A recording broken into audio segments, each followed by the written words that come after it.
the South African Revenue Service say the majority of the citizens have become tax compliant. How does tax collection impact the delivery of services by government? Why was the country's gross tax revenue revised downwards, that is, by 7.9 billion rand? Does SARS agree with the CRL Rights Commission that churches must pay tax? What time is it? It is question time.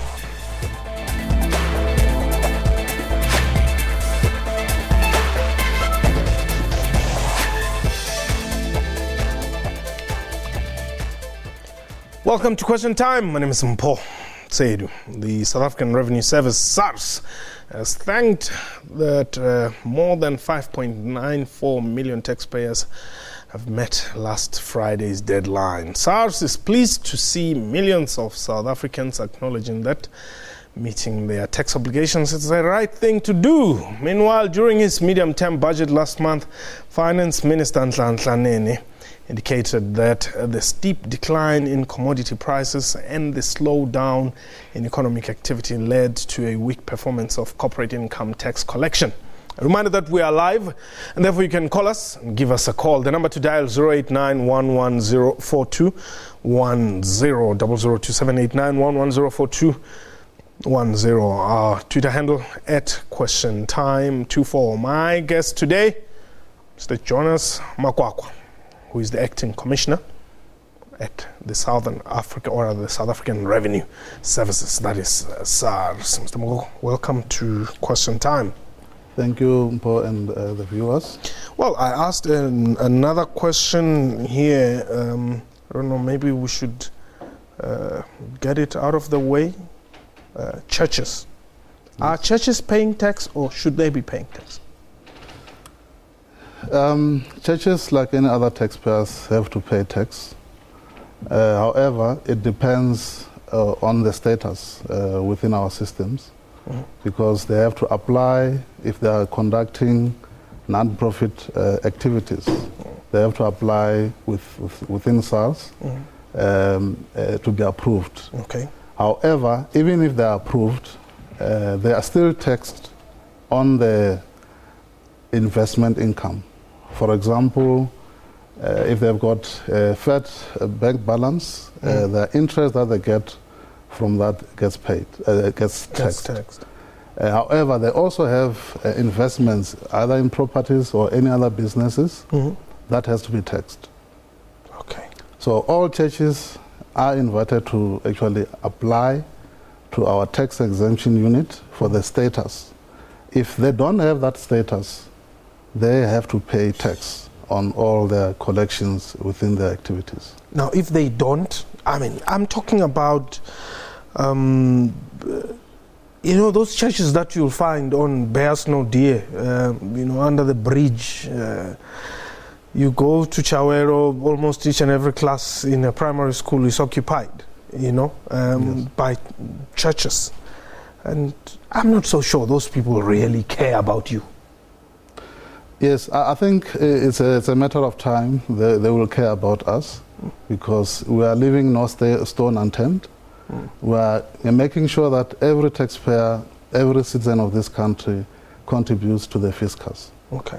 We are having campaigns where we educate, we go to places and encourage and invite people to come to become taxpayers. Okay. Those churches that are flooding our streets, it's part and of bushes. And bushes as well. We're actually focusing, it's part of the focus, but as we are saying, it's a matter of time. Okay. You're saying that a lot of people are now tax compliant. Who is supposed to pay tax? Starting from what amount does the law require that a person should pay tax? Anybody who earns income, there's different stages. Anybody who earns just over 40,000 per annum is required to submit a tax return. Or to actually pay tax, but we call that a site, which is right at the bottom. They're actually not supposed to file a return. But the moment you actually go over 350,000 rands per annum. If you are employed by one employer, you are not supposed to file a return, but your tax gets deducted by your employer. If you have more than one source of income and you are above 350,000 per annum, you are compelled by law to file a tax return. Okay, so if you earn, somebody who earns 40,000 per annum would be earning what, 3,500 yes. Per month? Yes, there's a deduction that the employer deducts. Okay. Yes, and they don't have to file a return. Okay. Yes. So these are, I mean, mostly your domestic workers and some farm workers, I guess, taxi drivers and all that. They don't have to pay tax. If they have to pay if they are employed in a formal employment.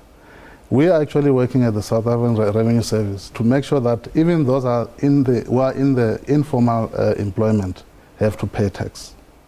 But there's a difference between filing a tax return and paying tax. You can pay tax even if you are not filing a return based on the thresholds. Okay. You don't have to go and pay because the employer has been given the responsibility to actually deduct tax. So we would encourage employers to actually go, even if you're a domestic worker or a taxi driver, we would encourage employers to understand what the law says and then make sure that if you are paying somebody a salary, make sure that if you are within the tax bracket, that you deduct the tax that is required. Okay. Because in terms of the law, you can, as an employer, be guilty equally because you are appointed by the law and the legislation to be an agent of the state. Okay. Now, why do you think the majority of citizens have become tax compliant? I guess it's people becoming more and more educated about their tax obligations, more and more of the work that SARS does, making it easy for the taxpayers to comply. Because, for example, even if we don't have an office in any location, we have got mobile tax units where our officials go and conduct workshops, educate and help taxpayers actually to pay their tax. You know that a lot of people think the money that you take pays politicians. Well, I guess the gentleman who was stopped by the traffic officer the other day, you know, who was telling that he pays a tax, somehow helped people to understand where exactly this money that you're taking goes to. Partly politicians that are employed by government because they earn a salary. But the bulk of the tax that we taxpayers, including myself, pay, it actually goes to the government, for the government to provide services. If the government does not have enough revenue, there won't be any service provided. Okay. For example, the hospitals that we have, the building itself as a hospital requires additional money to provide the staff, the nurses and doctors, medication, the food, everything, and the government actually uses that tax that we collect actually to do that. Over and above that, the road infrastructure, I'm sure we are very proud on the roads that we are traveling in every day, that there's much less and less potholes because the money is there to actually pay for those services. Okay. I want us to take a break. When we return, tell me why it is easy for you to demand money from me, but when you're supposed to pay it back as SARS, you give me hassles. Okay, we'll do that. The number to dial, 089-110-4210. This is Question Time.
Welcome back. You're still watching Question Time. My guest today, Jonas Makwakwa, is the acting commissioner at SARS. Matthews, you are in Pretoria. Welcome. Good evening, Paul. You're welcome. Good evening to your guest as well. Yes. Bowman, I've got a situation. I've got a sister who just resigned from her work. Yes.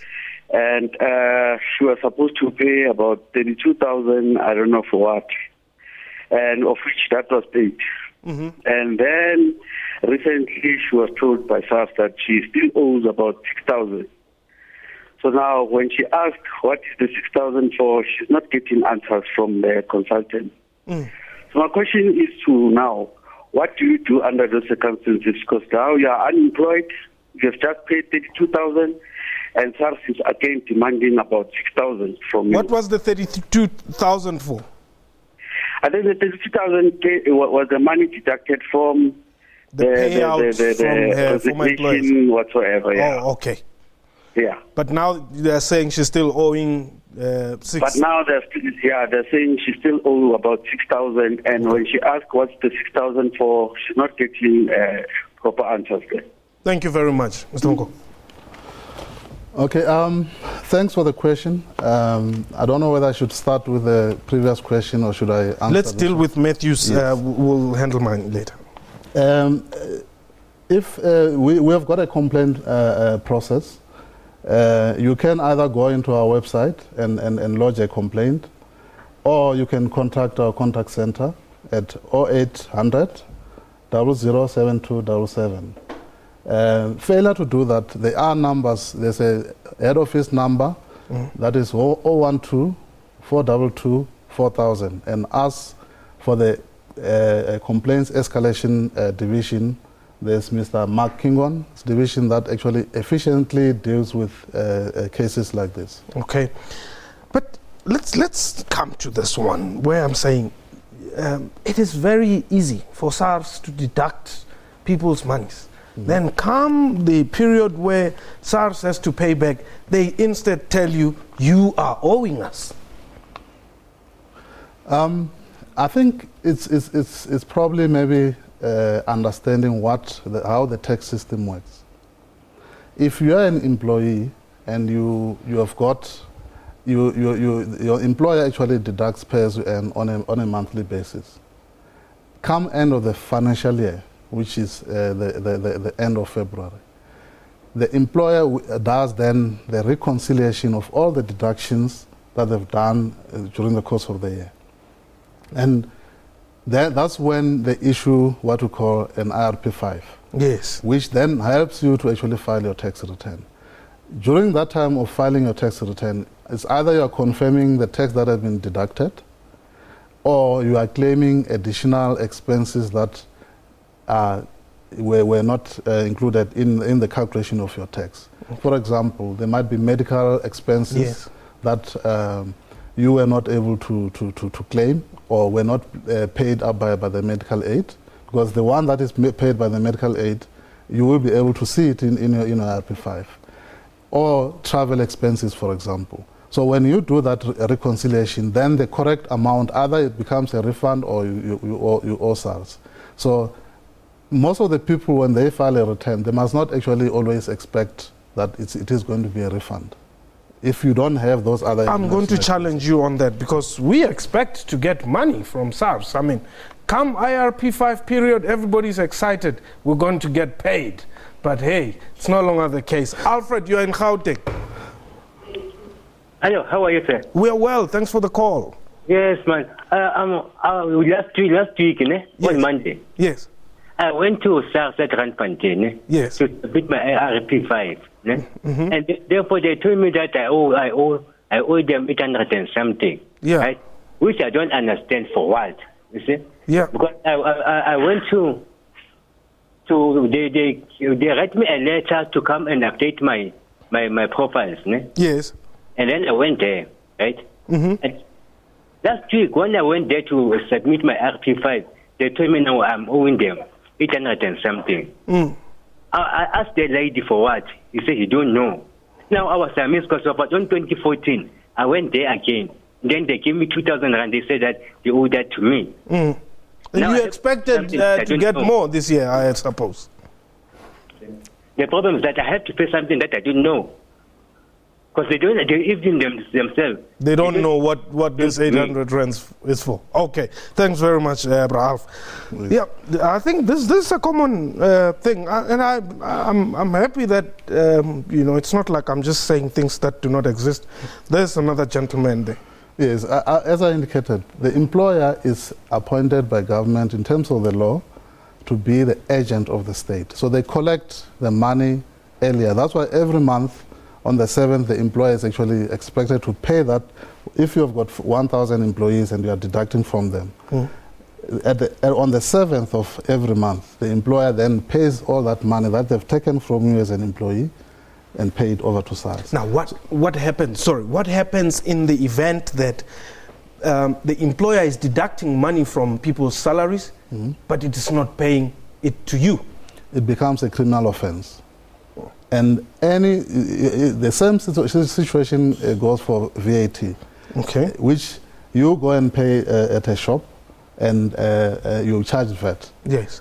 That shop is supposed to pay that VAT to SARS. Oh, come on, Mr. Makoko. Do you want to tell me that all these Pakistanis and South Africans who are running spaza shops, they're charging us even more than 14% tax there? They bring that money to you? Really? Not all of them, obviously. No, actually, not all of them is even an exaggeration. They are not. Yes, but most of them are paying, I would say. But I'm saying that it's not everyone that is allowed to claim that VAT or the spaza shop, because you must be registered to be able to charge VAT. Okay, if your turnover is over 1 million, then you can register for VAT and then you can charge VAT. Okay. Israel, you are around Gauteng. Yes, I'm calling because I'm a government employer. I'm a medical doctor. You are a what? Employee. I'm a medical doctor. I'm working for the government. You're saying you're a government employee. Okay, that's fine. All right. So last year when I went with the ARP5 to SARS, so I got the reply that I don't owe SARS because I don't have any other income. It's only the work that I'm doing. Yes. So I just bring the ARP5. Yeah. So this year when I went with the ARP5, they told me I was owing for last year 9,000. So I asked them, what is the reason? They say because someone from SARS didn't scan my tax return.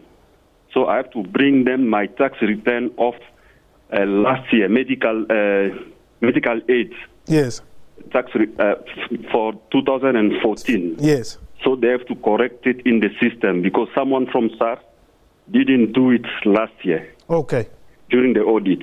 So until today, I brought them the medical aid tax since for 2014.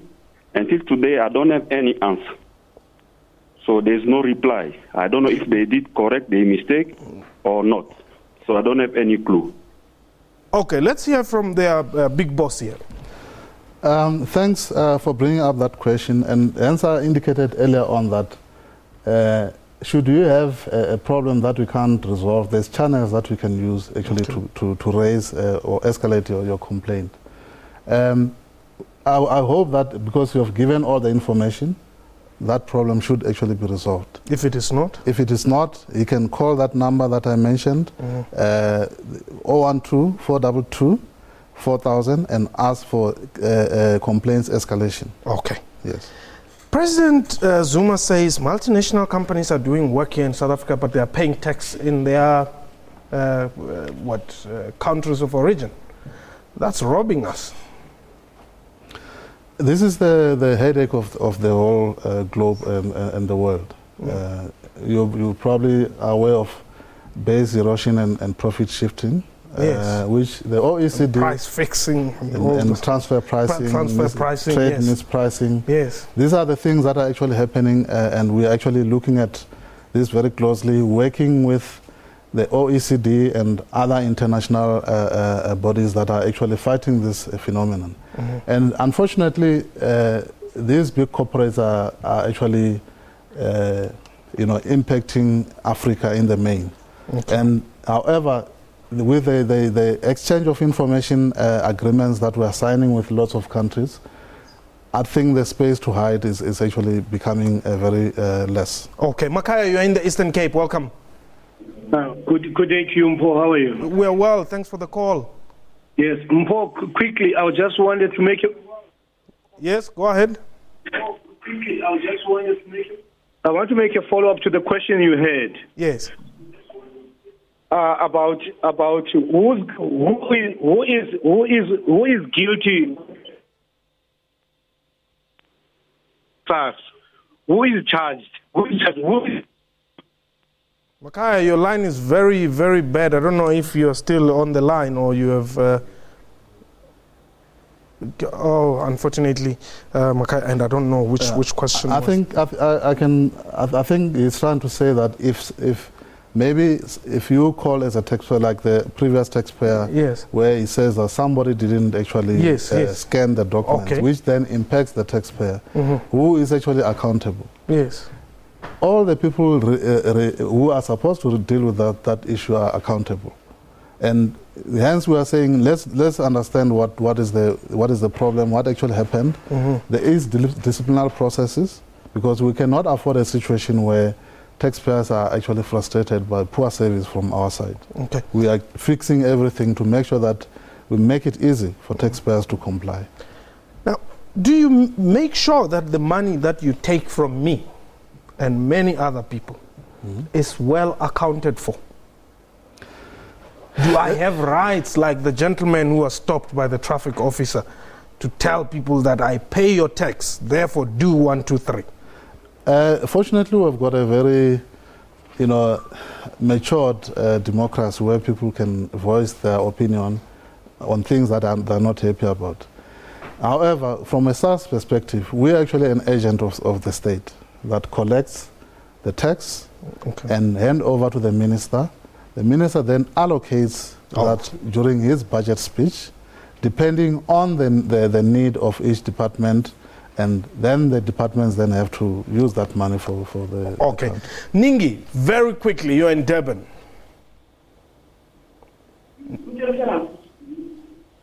Yes, good afternoon, sir. Good afternoon, Mr. Jonas. How are you?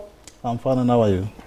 I'm very well, thanks. You're speaking to Mrs. Mkhize Ningi from Durban. I think you need to switch off your TV set immediately.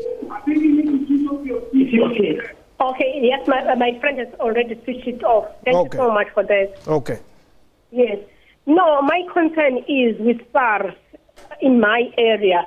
When you submitted all your documents, your tax clearance, your tax certificate, your traveling, your your mileage, your discovery, the medical aid items, and they tell you to wait for 20 working days, and they give you the payout date, that is, it will be the 1st or the 5th of November.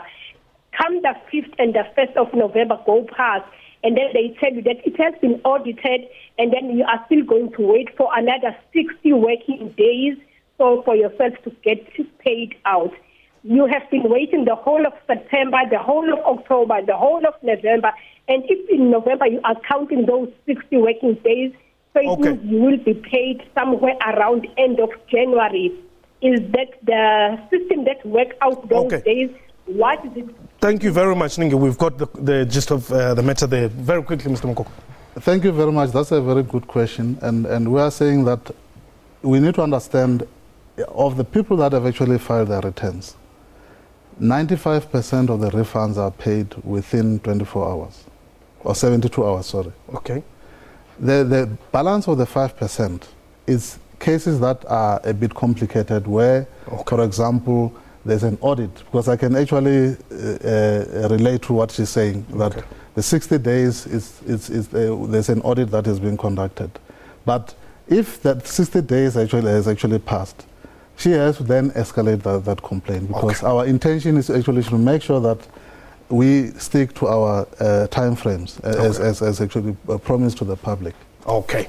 Thank you very much, Mr. Mokoko, and perhaps those numbers again before we leave, so that our viewers can know where to run to or where to call when they have instances which would require the intervention of those in higher office. Perhaps our viewers. Yes, the first one is actually the office number of escalation, which is 012 422 4000, and they must ask for complaints escalation. Okay. The second one is our contact center, which is 0800 00 7277. Okay. Where they can actually lodge their complaint. They can easily even follow the leads. Okay, that's fine. Thank you very much. Unfortunately, we've run out of time. From me and the crew, that was it for today. Have yourself a wonderful time. Goodbye.